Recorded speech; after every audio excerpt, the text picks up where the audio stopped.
எல்லாருக்கும் வணக்கம். இந்த அன்பு சம்மந்தப்பட்ட ஒரு இதைத்தான் நான் சொல்ல போகிறேன். அன்புங்கிறது இந்த காலத்தில் சாதாரணமாகி போச்சு. பாச நேசம்லாம் யாரும் வைக்கிறதில்ல. அந்த காலத்தில் உள்ள பெரியவங்க கூட இந்த காலத்தில் அந்த காலம் மாறுற மாதிரி எப்படி வைரஸ் மாதிரி அவங்களோட அன்பு மாறி போச்சு. ஆனால் எல்லோரும் அப்படி இருக்கிறதில்ல.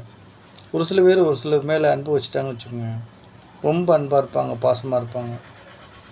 அந்த உள்ளம் பார்த்திங்கன்னா ரொம்ப மென்மையான உள்ளம். எல்லார் மேலேயும் எல்லா உயிரினங்கள் மேலெல்லாம் அன்பு செலுத்தக்கூடியது. இயற்கையை ரொம்ப விரும்புவாங்க. ஆனால் ஒரு சில பேர் அதை பயன்படுத்தி பார்த்திங்கன்னா அந்த அன்பை பகடைக்காயாக பயன்படுத்துகிறாங்க. அது ரொம்ப தப்புங்க. சூழ்நிலைக்கு தகுந்த மாதிரி அவங்க சூழ்நிலை இருந்தால் அவங்க கூப்பிடுவாங்க, பேசுவாங்க. இல்லைன்னு வச்சுக்கோங்க, அவங்க வேறு மாதிரி இருப்பாங்க. அது அன்பை ரொம்ப அசிங்கப்படுத்தக்கூடிய நபர் அவங்க. அந்த நபர்கிட்ட ரொம்ப ஜாக்கிரதையாக பழக முடியாது. நம்ம அன்பு வச்சுட்டோம்ல, என்ன பண்ண முடியும்? அதனால் ஒன்றும் பண்ண முடியாதுங்க.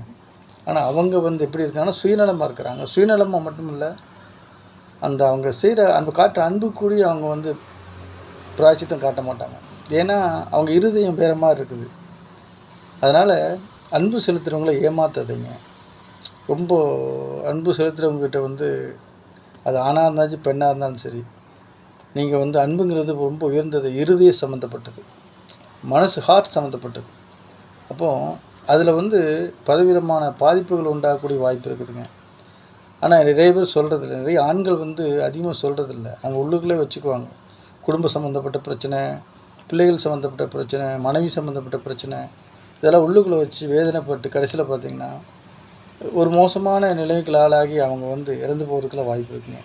அதனால் இப்படி இருக்காதீங்க, சரிங்களா? எல்லாருமே கொஞ்சம் அன்புக்கு அடிபணிங்க. அன்பை